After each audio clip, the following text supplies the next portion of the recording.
Well, it's that time again.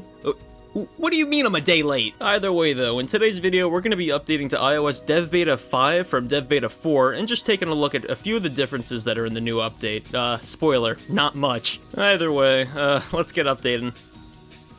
And now we wait. Okay, and we are updated, and there you go, something was bouncy. So yeah, that leads me into my first change. The operating system is just so much more lively now. I mean, it's the little things, like the control center being way more stretchy now. That's so much fun. And even swiping left to go back now has a bit of a bounce. Boing.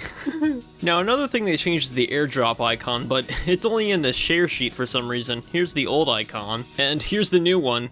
No clue why it's only in here, but it looks cool. And another small change is, back on iOS 26 Dev Beta 4, the dock actually used to distort the wallpaper behind it, but doesn't do that anymore.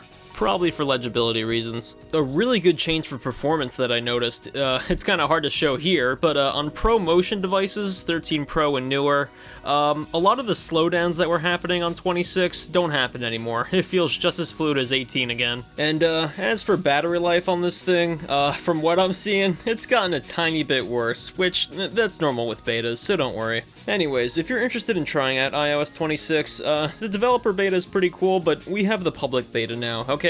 Don't torture yourself, just go on the public beta. Either way, thanks for watching. I know that was kind of a short one, but what do you want me to do, okay? They changed like 6 things every developer beta. Anyways, I'll see you later.